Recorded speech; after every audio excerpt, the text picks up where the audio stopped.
can't see me, you Stevie. Wondering how I reach more evolutions than Eevee and make it look easy.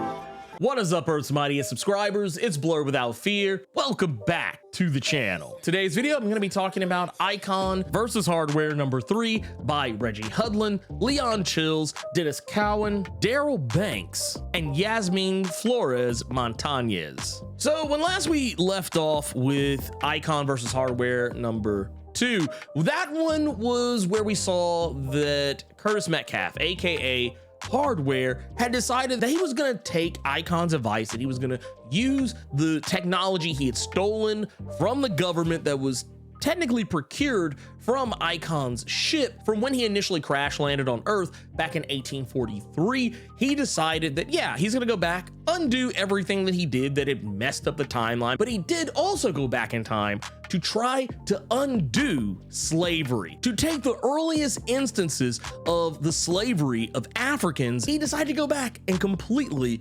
undo it. And while at first it seemed like he had a little bit of opposition, because this is where we are introduced to the Earth 93 version of Vandal Savage, because once again, Milestone does not take place on Earth Prime the way that all other DC comics take place. This is a completely different Earth. However, there are a lot of the same players. This is not the first time we've seen or heard mention of a typical DC Comics character show up in the Milestone books. We have seen that the character Benedict Lord, who is, for all intents and purposes, Icon's arch nemesis, who makes a return in this issue despite being very dead. He makes a return in this issue strictly by virtue of time travel. In the initial Icon and Rocket series, and I believe this was in Icon and Rocket season 1 number 3, there's a mention that Benedict Lord had killed Superman when he was still a baby. It was kind of like the whole argument of, would you go back in time and kill Hitler as a baby to avoid the Holocaust? In this case, instead of killing baby Hitler,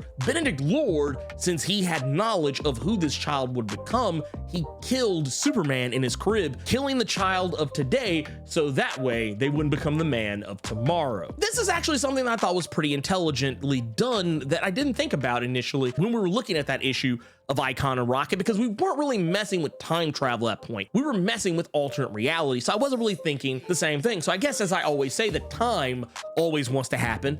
We could also say that reality also always wants to happen, because while yes, you killed baby Superman so that he would not become the Superman that is on Earth Prime on Earth 93, there's still a Superman on Earth 93, and that's Icon. Matter of fact, he's even referred to as such by the character of Brainiac later at the end of this issue, where we realize Brainiac, who is operating outside of Earth Prime. This is not an Earth 93 version of Brainiac. This is actually the Earth Prime Brainiac operating in bleed space, which is kind of the space in between realities. This is why this Brainiac is familiar with who and what a Superman is, and why he's anxious to get his hands on Icon to put him down, because Icon could be a huge threat to everything Brainiac has always tried to do. Typically take over worlds and put them in small little bottles and study them and whatnot and what have you. However, getting back to it, Vandal Savage, who, once again, this is not the Earth Prime Vandal Savage as we're talking about with Brainiac. This is the Earth 93 version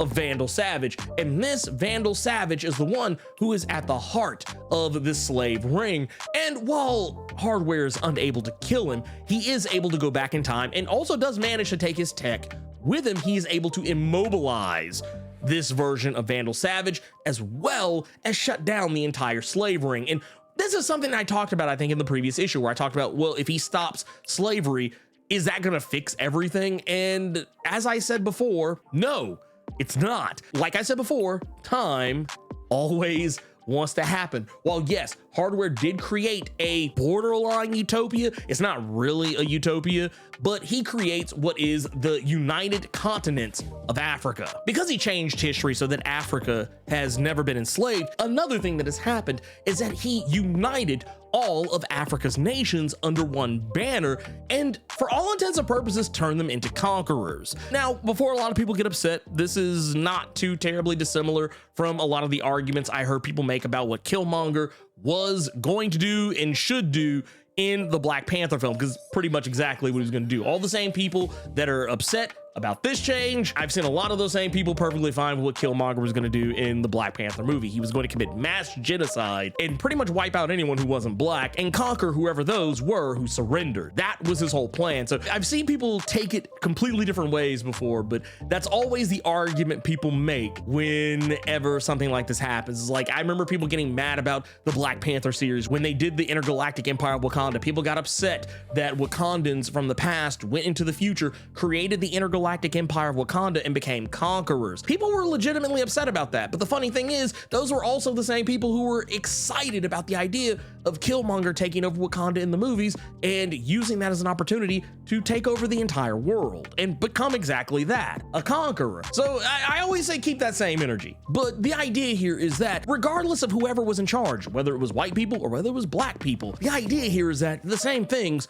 were going to happen. Just like how Icon still wound up coming to Earth, albeit under different circumstances. Initially, his descent to Earth was actually more of a mistake. This time around, he's actually being sent to Earth because the Cooperative, which is the conglomerate of galactic empires that have come together under one banner, they see Earth as a problem because of the time fluctuations that hardware has created. Hence why they're sending Icon, who at the time is not even Icon yet. He's still just Arnis, which is what he initially looks like. And before anyone gets upset that, oh, they changed Icon, here's the deal, and I want you guys to sit down and really understand this. There are a lot of people I sometimes forget who don't really know exactly who Icon is. They see him walk around as a black guy and just assume he is exactly that. But need I remind you, Icon is an alien. And not only is he an alien, he's a shape-shifting alien. He does not look like a black person under normal circumstances. He looks like this. Him becoming a black person was strictly by virtue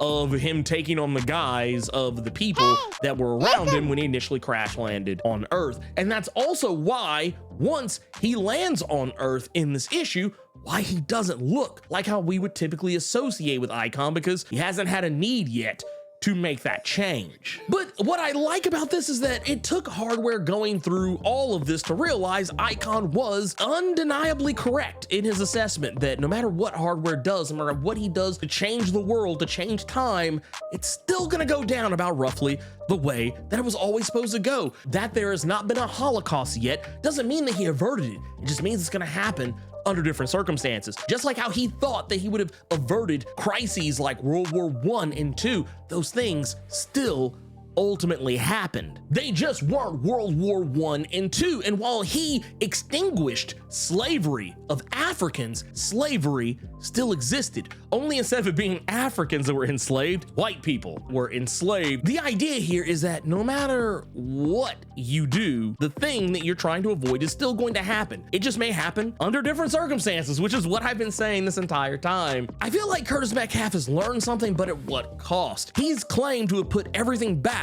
the way it was, but it doesn't matter because time is now falling apart. He has messed with time way too many times, and now time has just completely lost itself. It's inverting on itself to the point that when we get back to the present, we see dinosaurs flying around and roaming around in the present day. This is also why Brainiac has been attracted to what's going on Earth 93. Now, Brainiac isn't interested so much in the time dilations that are happening. He's more interested in the metahuman that he has taken note of, as well as Icon, as I stated earlier. He feels that Icon, as is rightfully so, an analog for Superman in that universe. But the metahuman that he's talking about, the one who he feels has power on levels that he's never witnessed before, not even in Earth Prime. The metahuman that he's very likely talking about, it's not Static, it's not Ebon. I think the person that he's talking about is the new character we were introduced to, which is the Earth 93 version of Fred Benson. We talked about this character during the Milestone 30th anniversary issue. This is a new version of the original Fred Benson, who was at the center of the Worlds Collide event that was a major crossover between DC Comics and Milestone. I'm pretty sure that's the metahuman that Brainiac is referring to when he says that there's a metahuman on Earth 93 that is unlike any he has ever encountered before. I mean, granted, technically, he should be aware of the Fred Benson of the Earth Prime universe, considering that all of those events that happened in the the pre-Flashpoint universe have been kind of folded over into, you know, what is, I guess, technically called Earth Prime continuity. But yeah, whatever. Because for all intents and purposes, this version of Fred Benson could be more powerful than the original. So that could very easily explain some of that confusion away. But neither here nor there. Point of the matter is that, yeah, don't time travel. Don't ever do it. You're just gonna make things worse. But anyways, if you enjoyed this video, do the YouTube thing, like, share, comment,